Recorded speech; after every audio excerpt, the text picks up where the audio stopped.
இப்போ இதற்கு முன்னாடி எடுத்து பாருங்க. மேடை தோறும் நாம் தமிழர் கட்சி என்ன சொல்லி வருது? காமராஜர் அவர்கள் தான் படிக்க வச்சாரு. இந்த திமுக கும்பலும் கலைஞரும் சேர்ந்து குடிக்க வச்சாங்க அப்படிங்கிறது தான் ஒவ்வொரு மேடையிலையும் நாம் தமிழர் கட்சி பேசிட்டே வருது.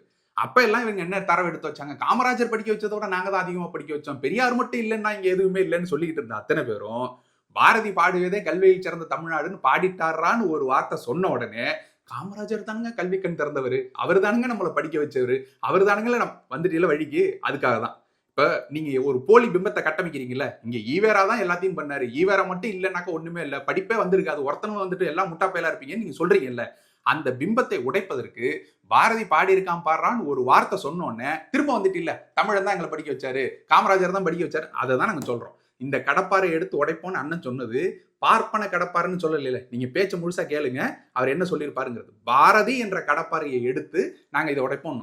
பாரதி முதல்ல வந்துட்டு பார்ப்பனியத்தை பேசினாலா? அவர் பார்ப்பனியத்தை பேசினாலா? அவர் எல்லாரையும் இந்த பார்ப்பனியத்தை ஒழிச்சுட்டு அவர் வந்துட்டு சாதி ஏற்றத்தாழ்வுகளை ஒழிக்கணும்னு தானே போராடினாரு.